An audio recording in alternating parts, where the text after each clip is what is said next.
Timnas U23 Indonesia mencetak sejarah baru pesepak bolaan tanah air. Rasa syukur dan bangga yang luar biasa atas keberhasilan Timnas U23 melaju ke semifinal Piala Asia U23 2024. Untuk mengulas kunci kemenangan dan lawan yang lebih diharapkan di babak semifinal nanti telah bergabung sama kami pengamat sepak bola Anton Sanjoyo. Bung Joy, selamat sore. Selamat sore. Ya Bung Joy, melihat pertandingan tadi malam, menurut Anda apa kunci kemenangan kita melawan Korea Selatan tadi malam? Kekuatan mental. Rasanya itu menjadi kunci karena kalau dari sisi permainan peaknya ketika melawan Jordania. Tapi kemarin tim 23 kita membuktikan bahwa kekuatan mental sangat berperan dalam pertandingan yang sangat intens ya. Sudah leading tapi akhirnya disamakan kedudukan kan last minute dan harus bertanding 120 menit itu berat sekali.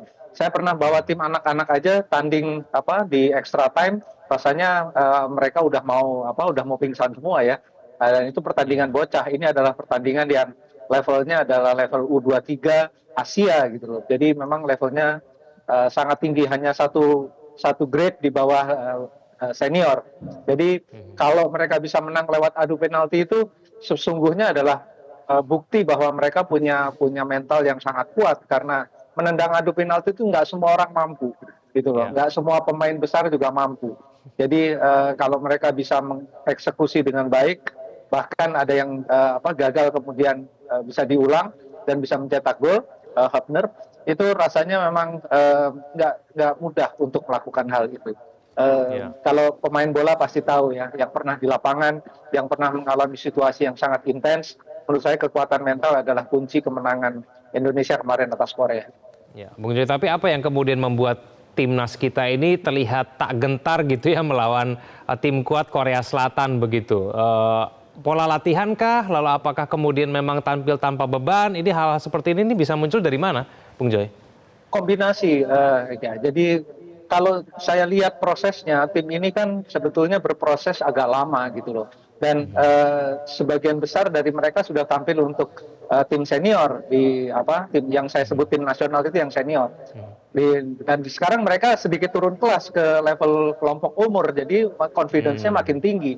Sementara sebagian lagi adalah pemain-pemain yang membawa Indonesia juara di SEA Games. Jadi ini gabungan antara dua kekuatan yang menurut saya kemudian menjadi belum sempurna, tapi sudah menjadi kekuatan yang sangat menakutkan untuk lawan, dan mereka punya confidence yang luar biasa tinggi. Bahkan Kapten Rizky Ridho sebelum pertandingan kan dia mengatakan kami tidak takut dengan siapapun. Itu rasanya memang bukan sombong ya, itu adalah pernyataan diri bahwa confidence-nya tinggi sekali, tetap sebetulnya dengan humble dikatakan seperti itu. Dan rasanya sebagai kapten dia sudah mengatakan apa yang seharusnya dia katakan. Jadi keseluruhan environment di dalam tim, Sintayong juga punya motivasi kuat kan untuk mengalahkan negaranya sendiri, karena dia harus membuktikan bahwa dimanapun dia berada dia bisa sukses gitu. Dan environment di dalam tim U23 ini memang sangat-sangat baik ya, gabungan dari semua kekuatan dan kebaikan yang ada di dalam tim kemudian bersatu. Saya tadinya menduga setelah melawan Jordan akan turun, memang sedikit turun, tetapi tidak terlalu banyak. Dan yang justru menonjol adalah kekuatan mentalnya. Kalau adu penalti sudah tidak bisa dibicarakan secara teori. Itu betul-betul kekuatan mental, tidak bisa dilatih.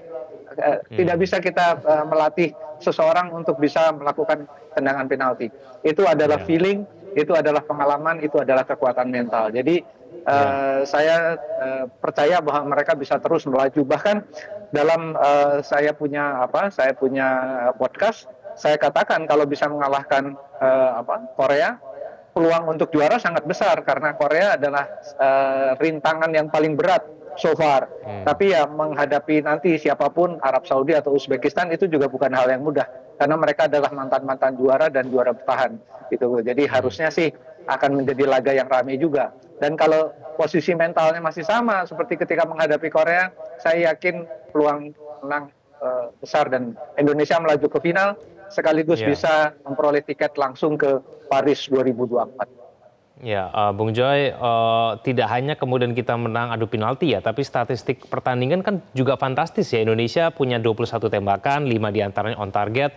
Korea Selatan hanya 8 percobaan dengan 2 diantaranya on target. Berarti kan kita tidak memainkan negatif football tadi malam, padahal lawannya itu Korea gitu, Bung Joy. Ya, Korea kan sejak melawan Jepang juga tidak kelihatan mereka tim yang sangat ofensif. Kan lawan Jepang juga dihajar habis-habisan, dikurung habis-habisan gitu loh. Tapi mereka bisa mencuri gol lewat bola mati gitu loh. Dalam preview saya mengatakan bahwa Korea yang saya lihat sekarang memang agak berbeda dengan Korea yang dulu-dulu yang leading head to head dengan Indonesia 7-0 ya head to headnya. Tapi memang ada faktor mereka kan tidak diperkuat 3 pemain yang tampil di Eropa. Mereka tidak mendapatkan izin gitu loh. Jadi memang kekuatannya berkurang hampir sepertiganya mungkin. Tapi itu bukan alasan kenapa Korea kemudian kalah melawan Indonesia. Overallnya adalah Indonesia memang punya mental dan punya taktis permainan yang menurut saya di atas Korea. Ketika melawan Qatar pun menurut saya itu sudah, walaupun kalah, tetap mereka menunjukkan determinasinya yang tinggi. Melawan Australia diajarin main bola gitu loh. Melawan Jordania dihajar habis-habisan 4-1. Semua gol dicetak oleh Indonesia bahkan kan. Ya. Jadi memang rasanya kalau ball possession dan semua statistik Indonesia unggul atas Korea itu bukan hal yang mengejutkan karena memang sudah seharusnya demikian. Ya, Bung Joy, kalau boleh milih, Bung Joy, mending lawan Uzbekistan atau Arab Saudi? Sama-sama berat, sama-sama berat ya karena Uzbek ini di grup kan juara, dia belum pernah kebobolan malah. Mereka mencetak 10 gol gitu loh. Sementara Arab Saudi ini runner up, hanya kalah melawan Kuwait kalau tidak salah.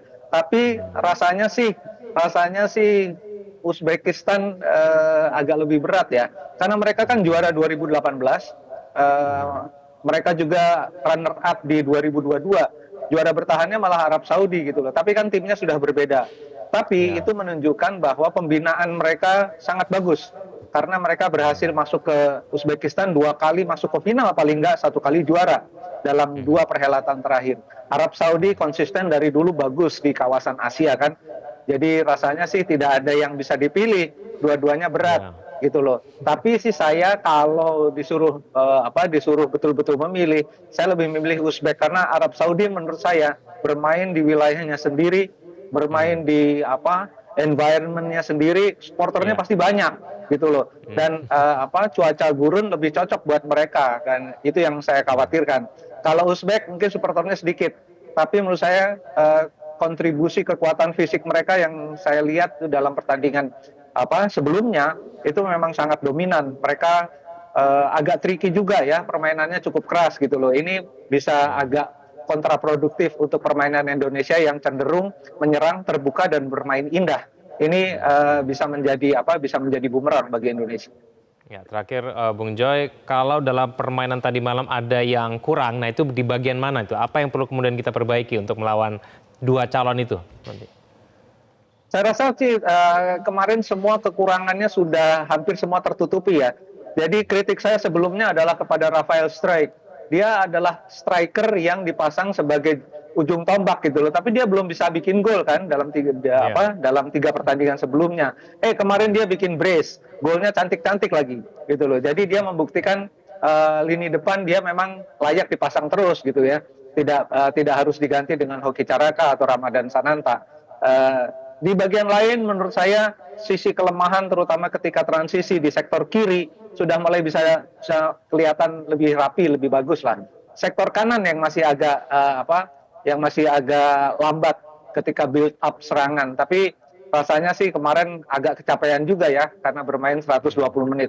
Jadi overall tinggal sedikit aja sih menurut saya yang perlu diperbaiki, cara mereka bertahan, terlalu banyak longgar juga, terlalu banyak ruang yang diberikan kepada pemain lawan. Itu yang barangkali sudah dievaluasi oleh Sintayong dan kawan-kawan. Rasanya sih saya cukup optimis melawan siapapun nanti, baik Arab Saudi maupun Uzbekistan, Indonesia bisa memetik menang lagi. Kalau perlu dengan adu penalti pun nggak apa-apa gitu. Karena menurut saya levelnya sudah seimbang, baik Uzbekistan maupun Arab Saudi dengan Indonesia, dan rasanya sudah pertandingan semifinal, apapun harus dilakukan untuk bisa meraih cita-cita langsung ke Paris 2024. Ya. Bung Joy, terima kasih sudah bergabung sama kami di Metro hari ini. Selamat sore, Bung Joy. Jelajahi cara baru mendapatkan informasi. Download Metro TV Extend sekarang.